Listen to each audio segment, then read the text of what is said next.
wish people were more accepting of boredom. Find someone else who's boring. Most women need some sort of level of fun or excitement, man. You're gonna have to find someone who doesn't. I mean, not doing drugs and drinking may not be what makes you boring. Do you have hobbies or interests? Things that you do for fun? Stability and comfort is great, but you haven't really said anything that speaks to who you are as a person outside of that. What makes a person interesting to you? Dude, I am totally with you.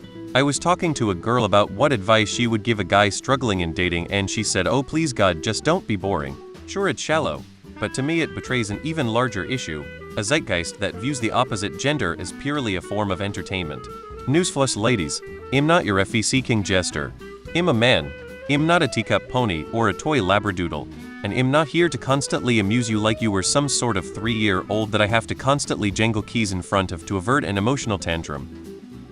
People generally do value stability and aren't looking for excitement, but people also want to spend time with people they find enjoyable to be around and can have fun with.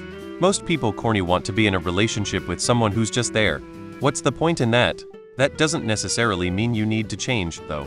It could be that you just haven't met someone that you really click with. Are you going out with women who have similar interests? I've known people who describe the same way you describe yourself. Some are boring, some are incredibly interesting despite being very similar. The difference is how they relate to other people.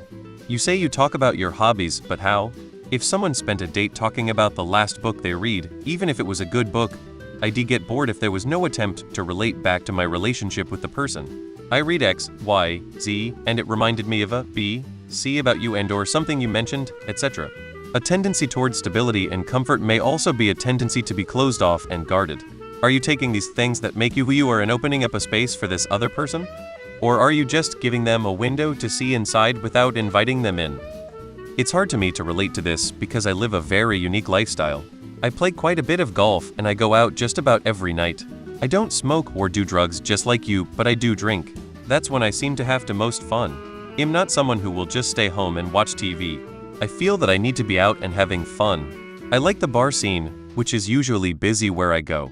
I don't really have a lot of hobbies because I feel that would shield me from what I prefer to do. I'm not saying you need to change, but it may be good to try some things. You may find someone that way. You are still young, so you have some good years ahead of you. I changed years ago and started doing other things. That's when my life got so much better. Yeah, it's annoying that people get turned off so easily these days.